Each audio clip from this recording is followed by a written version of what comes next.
Today we're going to take a look at measures of spread, part one. We're going to start looking at how to understand where those data points lie relative to each other. Okay, how does an individual data point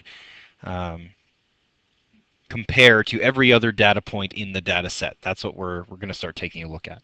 So as we're doing that, we're going to start a quick warm-up here, and we're going to determine the mean, median, and mode of the data set that's given to us in this particular situation. Okay, so as we're doing our warm-up, you've got a set of numbers, and obviously the first thing that we need to do when we have a set of numbers is we need to put that set of numbers in order from the lowest number to the highest number. So let's start off by doing that. Okay, so now we have them all lined up from the lowest number on the left to the highest number on the right. So first thing we want to do is try and determine, well, what is the mean of this particular data set or this list of numbers? So again, the mean, what you do is you add up all of the numbers in the data set and then you divide them by the number of numbers that are actually in the data set. So I'm going to take 2 plus 3 plus 4 plus 5 plus 6 plus 8 plus 9 plus 10 plus 12 plus 14 plus 17 plus 19. And so my mean here is 109. And then I need to divide that by the number of data points in the data set. So there's 1, 2, 3, 4, 5, 6, 7, 8, 9, 10, 11, 12. So there's 12 numbers within the data set. So 109 divided by 12 is going to give me approximately, I'm going to round this to one decimal place, give me approximately 9.1. Okay. Next thing I want to take a look at is what is the median or the middle number. Okay, and again, the middle number, if you have an even number of data points like we have here, the middle number is going to be in between two different numbers. So there's 12 numbers in total. So the even number is going to be between number 6 and number 7, or the middle number rather is going to be between number 6 and number 7. So 1, 2, 3, 4, 5, 6, 7. So somewhere in here, we're going to find our median. So to the left of the median, there should be 6 numbers. So 1, 2, 3, 4, 5, 6. And to the right, there should be 6 numbers. So 1, 2, 3, 4, 5, 6. So there's 6 numbers to the left, starting with the 8. And there's 6 numbers to the right, starting with the 9. And the median is found by taking those middle two numbers and dividing them by 2. So 8 plus 9 divided by 2, that's going to equal 8.5. So my median is actually 8.5. Okay, and then the mode is the number that appears most often. So we're looking for any doubles in this particular set. So if we look through the number set, we got 2, 3, 4, 5, 6, 8, 9, 10, 12, 14, 17, and 19. There are no numbers that repeat. And if there are no numbers that repeat, there is no mode. Okay, it is possible to have no mode whatsoever. I don't put a 0 because if I put a 0, then that would mean that the number 0 is the number that appeared most often, and that's not the case. So I just have this nil sign here. You could put either that horizontal bar or you could write nil, okay, to indicate that there is no mode whatsoever. Okay, so that's just a quick review of mean, median, and mode. And so we're going to use mean, median, and mode as we go through to evaluate what we are going to learn about today, which is measures of central tendency. So let's start off by taking a look at measures of central tendency. So recall, with measures of central tendency, we've got mean, median, mode. We just did that. And then what we're looking for is, are there values that tend to cluster or group together within the data set? Okay, are there trends that we can detect within the data set? So that's what we're starting with today. We're looking at measures of spread. Okay, and measures of spread describe how the values in a data set are distributed, i.e. where they are compared to all the other numbers that are in the data set or within the list of other numbers.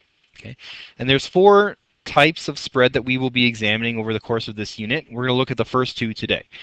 So we are going to look at range and interquartile range today. That's what we're doing today. And then in a couple of lessons, we're going to look at variance and standard deviation. So the first thing that we're going to look at is this concept of range. Okay, and range is the difference between the highest number and the lowest value in a data set. So for example, if you think back to your grade 9 geography, you would have had to look at temperature ranges where you took your highest number and subtracted your lowest number. So let's say your highest number was 20 degrees Celsius and your lowest number was negative 15 degrees Celsius. The range is actually 35 degrees. The number of degree spaces between negative 15 and positive 20 is 35, and that would be the range. Okay. So the next thing that we'll take a look at is this concept of quartiles. Okay, and a quartile is something that divides a data set into 4 equal blocks. Okay, and uh, we separate them with 3 bars, as we have over here in the diagram on the right-hand side. You'll notice that there's a Q1, a Q2, and a Q3. Okay, Q1 is the bottom of the middle half of the data. Okay, so here's half the data. Okay, and then the other half of the data is over here. Okay, Q1 is right in the middle half of the lower part of the data. Okay, Q2 divides all of the data in half. Okay, that's what the purpose of Q2 is for. Okay, Q2 divides all of the data in half, and Q3 is the middle of the top half of the data. Okay, so Q3 is the middle of the top half of the data. And so what we want to know is we want to know, well, what's the range between the highest number in all of the data and the lowest number in all of the data? That's the first thing. And the other thing that we also want to look at is this idea of interquartile range. An interquartile range, it shows the spread of the middle 50% of the data, okay, or the distance between, or the amount of data points that are between Q3 and Q1. And to figure that out, you take the Q3 number and you subtract the Q1 number, okay?